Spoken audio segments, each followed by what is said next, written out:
Hello everyone, welcome to my channel Paul kitchen. আজকে আমি হাজির হচ্ছি নিরামিষ দিনের স্পেশাল একটা ইউনিক রেসিপি নিয়ে। আপনারা তো বিভিন্ন রকমভাবে পদ তৈরি করে খেয়েছেন, কখনো কি বেগুনের পদ, কখনো আবার কাঁকরোলের পদ খেয়েছেন, কখনো কি পটলের পদ তৈরি করে খেয়েছেন। যদি খেয়ে থাকেন চলুন দিন এখন শুরু করা যাক নিরামিষ পটলের পরে এই ইউনিক এই রেসিপিটা। আপনার যে রেসিপিটা ভালো লেগে থাকে অবশ্যই লাইক, কমেন্ট, শেয়ার, সাবস্ক্রাইব করুন, পাশে থাকা বেল আইকনটা অবশ্যই প্রেস করে দেবেন। তো মায়ের হাতে যে তিনটে পটল দেখতে পাচ্ছেন, এই তিনটে পটল দিয়ে আজকে আমাদের রেসিপিটা হবে। তো প্রত্যেকটা পটলকে এমন করে ভালো করে চেঁচে যে বাইরের দিকে যে গাঢ় সবুজ রঙের খোসাটা আছে এটাকে ফেলে দিতে হবে। আপনারা সবসময় এমন করে খোসাটা ছাড়াবেন। যদি আপনার আলুর মতো করে খোসাটা ছাড়াতে যান তাহলে কি হবে, যখন এর ভিতরে শস্যের পটটা ঢুকিয়ে তেলের মধ্যে ভাজবেন পটলটা একদম নরম হয়ে যাবে আর ভেতর থেকে শস্যটা পুরো বেরিয়ে আসবে। এবং কি সুন্দর করে আমরা খোসাটা ছাড়িয়ে নিলাম, এক ফুটো গাঢ় সবুজ রঙের খোসাটা নিয়ে এবার আমরা পটলের মুখের অংশটা কেটে ফেলে দিয়ে এটাকে এমন করে মাছ বরাবর কাটবেন। ঠিক যেভাবে করে কাটছে আপনারা পটলগুলোকে ঠিক এমন টাইপের করে যদি কাটেন তাহলে খুব সহজে আপনারা পটলের পর তৈরি করতে পারবেন। দেখুন কি সুন্দর একদম কচি পটল। এই রেসিপির জন্য এমন টাইপের কচিযুক্ত পটল লাগবে। এবার এমন করে আমরা সবকটা পটলকে কেটে নিলাম। এবার হলো আসল কাজ, পটলের ভিতরে নরম বীজযুক্ত অংশটা একটা চামচ দিয়ে এমন খুব সুন্দর করে ভেতর থেকে বের করে নেব। আপনারা কিন্তু এর জন্যই বলেছি পটলটা একটু কচি টাইপের পটল লাগবে। যদি শক্ত বা বয়স্ক পটল হয় তাহলে ভেতরে বীজগুলো শক্ত হবে আর ঠিক করে আপনারা পটল খেতে ভালো লাগবে না। দেখুন কি সুন্দর করে পটলের ভেতরে সবকটা বীজযুক্ত অংশটাকে আমরা একটা চামচ দিয়ে ভালো করে পরিষ্কার করে নিলাম। এমন করে আমরা সবকটা পটলকে ভালো করে ভেতর থেকে বীজযুক্ত অংশগুলো বের করে নিচ্ছি। দেখুন সবকটা পটলকে ভালো করে পরিষ্কার করে নিয়েছি এবং বীজগুলো আলাদা করে নিয়েছি।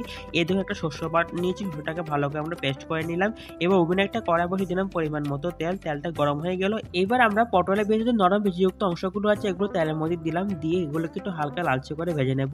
এগুলো যদি হালকা লালচে করে না ভাজেন না পটলে একটা কাঁচা গন্ধ থেকে যায়। দেখুন এবার হালকা লালচে ভাজা হয়ে গেছে। এবার আমি শস্য বাটা দিলাম, শস্য বাটাটা দিয়ে সবকটা একটু ভালো করে আবার মিক্স করে নিলাম। দিয়েছি পরিমাণ মতো হাফ চামচ হলুদ গুঁড়ো, দিয়েছি পরিমাণ মতো হাফ চামচ লঙ্কা বাটা, দিয়েছি পরিমাণ মতো হাফ চামচ নুন দিয়ে সবকটা ভালো করে মিক্স করে নিচ্ছে। এটাকে এমন করে নাড়তে দেখবেন ৩-৪ মিনিটের মধ্যে ওটা মোটামুটি হয়ে যাবে। দেখুন ৪-৫ মিনিট পর মোটামুটি হয়ে এসছে। এবার আমরা এর মধ্যে দিচ্ছি পরিমাণ মতো সরষের তেল। তো পোটটা নামানোর আগে এমন করে একটু সরষের তেল দিয়ে দেবে। সরষের তেল দিলে তাহলে কি হবে, ফ্লেভারটাও ভালো লাগবে খেতে, পোটটাও খুব দারুণ লাগবে খেতে। এবার আমরা এটাকে হতে দেবো ২-৩ মিনিট। ২-৩ মিনিট পর কি সুন্দর করে হয়ে গেল। এবার আমরা নামিয়ে নিচ্ছি পোটটা একটা বাটির মধ্যে। এবার আমরা একটা বাটির মধ্যে ৪ চামচের মতো চালের গুঁড়ো, একটু হাফ চামচ নুন আর হলুদ গুঁড়ো দিলাম, দিয়ে সামান্য জল দিয়ে একটা স্মুথ ব্যাটার পেস্ট তৈরি করে নেব। দেখুন ২-৩ মিনিট পর কি সুন্দর করে একটা স্মুথ ব্যাটার পেস্ট তৈরি করে নিলাম। এমন টাইপের ঘন টাইপের ব্যাটারটা হবে, তা না হলে কিন্তু ঠিক করে পোটের মুখটা বন্ধ করতে পারবেন না। এবার দেখুন আমরা একটা বাটির থালার মধ্যে নিলাম পোটটা, আর একটা পরে পটলের ভেতরে পোটটাকে আমরা চামচ দিয়ে ঢুকিয়ে নিচ্ছি। যেভাবে করে ঢোকাচ্ছে আপনি ঠিক এমন টাইপের করে আস্তে আস্তে করে চামচ দিয়ে সবকটা পোকে ঠেসে পুরো পরে ভেতরটাকে ভালো করে ভর্তি করে নেবেন। এমন করে আমরা সবগুলো পটলের মধ্যে আমরা ঢুকিয়ে নিচ্ছি সর্ষের পোটটাকে। দেখুন কি সুন্দর করে সর্ষের পোটটা ঢুকিয়ে নিলাম পটলের মধ্যে। এমন করে আমরা সবকটার মধ্যে ঢুকিয়ে নিচ্ছি। দেখুন সবকটা পটলের মধ্যে পোট ঢুকানো হয়ে গেছে। এবার প্রত্যেকটা পটলের উপরে এমন করে ব্যাটারতে বানিয়েছে, ব্যাটারটা দিয়ে একটা চামচ দিয়ে ভালো করে মুখটাকে বন্ধ করে নেব। তাহলে কি হবে, ভাজার সময় ভেতর থেকে যে পটলের পোটটা আছে বেরিয়ে আসবে না। এমন করে দেখুন পটলের মুখটাকে ভালো করে আমরা ঢেকে নিলাম। এমন করে সবকটা পটলকে আমরা ঢেকে নিচ্ছি ব্যাটার দিয়ে। এবার ওভেনে একটা কড়াই বসিয়ে পরিমাণ মতো তেলটা গরম হয়ে গেল। প্রত্যেকটা পোড়কে এমন করে উপর দিকে অংশটাকে নিচের দিকে করে দিচ্ছি। তাহলে কি হবে, ভেতর থেকে যে পোটটা আছে বেরিয়ে আসবে না আর উপরের অংশটা আগে হয়ে যাবে। এমন করে আমরা সবকটা পটলকে দিয়ে দিলাম। এবার দেখুন ২-৩ মিনিট পর পটলকে নিচের দিকে অংশটা এক পিট হয়ে গেছে, উল্টে দিচ্ছি। এমন করে উল্টে পাল্টে লাল করে ভেজে নেব।